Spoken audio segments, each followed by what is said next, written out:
Вот, посмотрите, горы, снег, свежий, наичистейший воздух.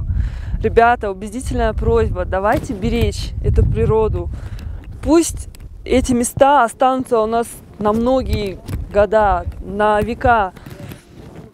Супер все, я прям в восторге. Смотрите, мы кушать готовим, отдыхаем, дети катаются. Каракойдо кышкы туризм эми гана жолго коюлууда. Көпчүлүк конок үйлөр кышкы мезгилде жабык турганы менен шарттары бар жылуу боз үйлөрдө табылат. Түнөп калууга келген коноктор жылуулуктан кам санабаса болот. Боз үйлөрдүн бир күндүк баасы 5000 сомдон, ал эми бардык шарты бар коттедждер 8000 сомдон башталат.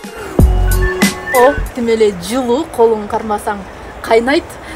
Негизи быйыл чындыгында эле Каракой жайлоосунда кышкы туризм бир нече кадам алдыга жылыптыр десек болот. Анткени жаңы кышкыга ылайыктуу коттедждер ачылган болчу, бирок биз баасы арзаныраак болот деп боз үйдү тандадык. Келсек бизди таң калтырып, боз үйдүн тегерети жылуулук турбалары менен камсыздалыптыр, ичи аябай жылуу.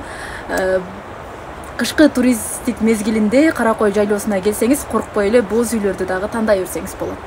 Кышта келген адам эми кандай десек, эми быйылкы мына кыштан жеңил болгондугуна байланыштуу карды көрбөстөн мына шаарларда кыш өтүп атат. А бул жака келсе чыныгы кыш, чыныгы кар дегендей тизе бойлоп карда жылаяк деп, ойноп дегендей. Жаздан айырмасы ушу. Эң сонун бир керемет коо жерде кышкы Каракойду көрүп, аппак кар арасындагы арчаларга суктанып дегендей убакыт өткөрсө болот.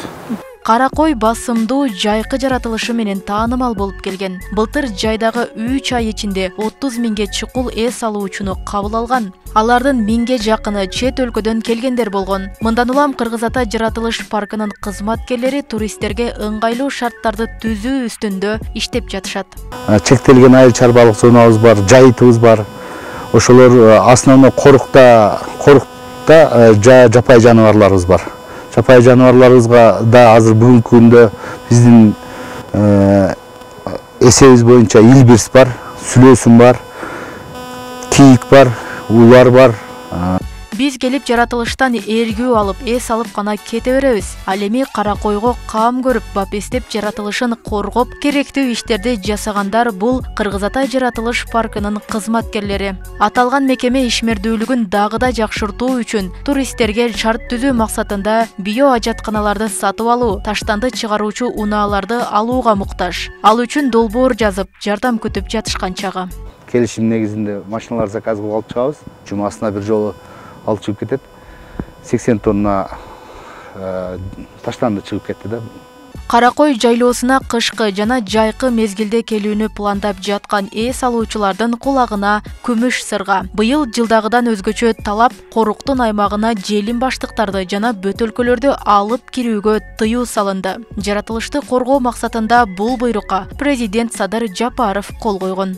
Пакеттерди, бир жолу колдонуучу идиш баклажкаларды биздин мамлекеттик жаратылыш парк болгонуна байланыштуу ичине алып кирип, көтөрүп кирип же алып сатканга эмен токтотушубуз керек. Ошол үчүн алдын ала эскертүүлөрдү элдерге кабар жетиш үчүн ушул иш-чараларды уюштуруп атабыз. Кыргыз Ата жаратылыш паркы 1992 жылы экологиялык, эстетикалык, эбегейсиз зор мааниси бар баалуу арча токойлорунун кайталангыс кооз табигый комплексин сактоо максатында түзүлгөн.